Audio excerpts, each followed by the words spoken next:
दोस्तों, European union ने आखिरकार भारत के खिलाफ ट्रेड को लेकर अब एक बड़े फ्रंट पर एंटी इंडिया बयान दे दिया। विश्व व्यापार संगठन को लेकर पहले ही भारत खुश नहीं है। इस संगठन की परफॉर्मेंस और भारत को मिल रहे फायदे पर हमने कुछ समय पहले ही सवाल उठाया था कि अब WTO एग्रीकल्चर समिट की बातचीत को एक बड़ा फेलियर बताते हुए दुनिया भर के कई देश, जिसमें यूरोपियन यूनियन शामिल है, भारत के ऊपर एक बड़ा आरोप लगा दिया है। तो चलिए इस पूरे मुद्दे को डिटेल से समझते हैं। दरअसल दोस्तों, सामने निकल कर आ रही लेटेस्ट अपडेट के अनुसार यूरोपियन यूनियन के ट्रेड कमिश्नर ने भारत पर बड़ा बयान देते हुए कहा कि विश्व व्यापार संगठन में एग्रीकल्चर समिट में बातचीत पूरी तरह से नाकाम रही और यहां पर कई देशों के कलेक्टिव इंटरेस्ट को नजरअंदाज करते हुए कुछ देशों ने अपने नेशनल इंटरेस्ट को ऊपर रखा, जिसके तहत उन्होंने सीधे भारत पर निशाना साधते हुए भारत को इस बातचीत के नाकाम होने का जिम्मेदार ठहराया, जो पूरी तरह से गलत है क्योंकि EU भारत की पोजीशन को समझना नहीं चाहता।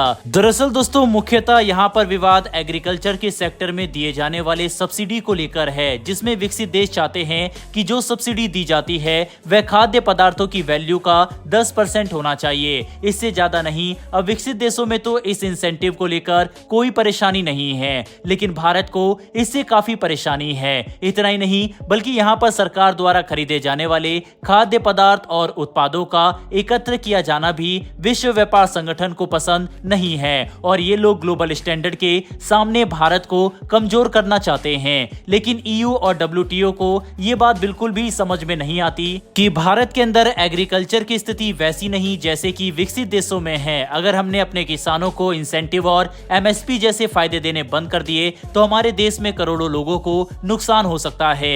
इतना ही नहीं बल्कि अगर सरकार ने खाद्य पदार्थ और सामग्रियों को एकत्र करना बंद कर दिया तो राशन सिस्टम को भारी परेशानी होगी। हम सभी को पता है कि देश में भुखमरी जैसे हालातों को रोकने के लिए राशन सिस्टम का सही तरह से चलना जरूरी है। इसके अलावा ई-कॉमर्स के क्षेत्र में भी भारत एक नया रेजुलेशन लाना चाहता था, जिसके तहत ई-कॉमर्स पर टैक्स लागू हो, जिससे दूसरे देशों से आने वाले सामान पर हम कस्टम ड्यूटी ले सके।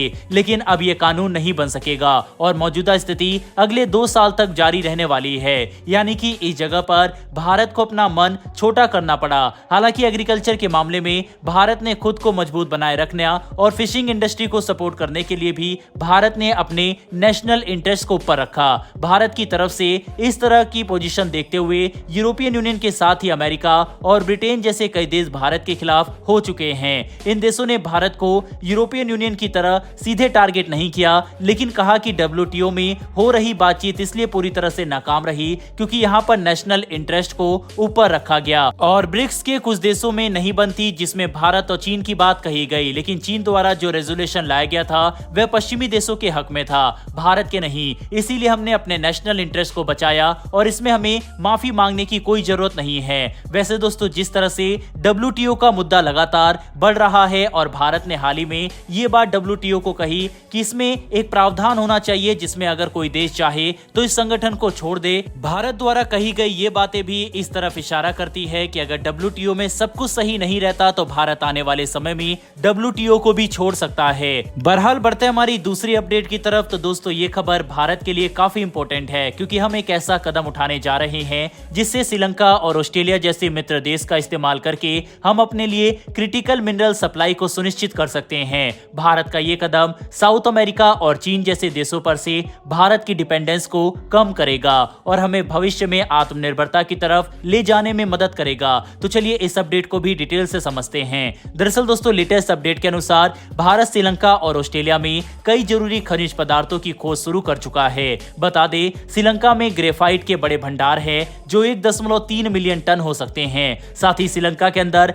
मिलने वाले ग्रेफाइट दुनिया में कुछ सबसे ज्यादा शुद्ध क्वालिटी का होता है, जिसका इस्तेमाल हम देश के अंदर इलेक्ट्रिक व्हीकल बनाने में करेंगे। आपको पता होगा कि साल 2030 तक भारत इलेक्ट्रिक व्हीकल को तेजी से प्रमोट करेगा, जिससे इनकी संख्या देश में कुल व्हीकल फ्लीट का 30% तक हो सकती है। ऐसे में ग्रेफाइट की सप्लाई को सुनिश्चित करने के लिए श्रीलंका में हमारा एक्सप्लोरेशन प्रोजेक्ट काफी इंपॉर्टेंट बन जाता है। साथ ही ऑस्ट्रेलिया में हम कोबाल्ट और लिथियम को लेकर रिसर्च कर रहे हैं। बता दें कि दुनिया के 100 मिलियन टन लिथियम रिजर्व का 21% अकेले ऑस्ट्रेलिया में है और ऑस्ट्रेलिया विश्व में लिथियम का सबसे बड़ा एक्सपोर्टर भी है, जो 53% लिथियम अकेले एक्सपोर्ट करता है। पर हम लिथियम ज्यादातर साउथ अमेरिका के देशों से खरीदते हैं। लेकिन ऑस्ट्रेलिया से अगर इन लिथियम को खरीदा जाए तो ये भारत के लिए सस्ता और छोटा रास्ता होगा। इसीलिए हम ऑस्ट्रेलिया में रिसर्च एक्टिविटी को बढ़ावा दे रहे हैं। कुल मिलाकर समझने की कोशिश करें तो भारत भविष्य में अपनी अर्थव्यवस्था को मजबूत बनाने के लिए अभी से काफी बड़े कदम उठा रहा है। श्रीलंका और ऑस्ट्रेलिया जैसे देशों में मिनरल को लेकर रिसर्च एक्टिविटी शुरू करना एक काफी बोल्ड मूव है, जिससे हम चीन को दिखा सकते हैं कि वह रेयर अर्थ मिनरल को एक बड़े हथियार की तरह इस्तेमाल करके भारत को ब्लैकमेल नहीं कर सकता।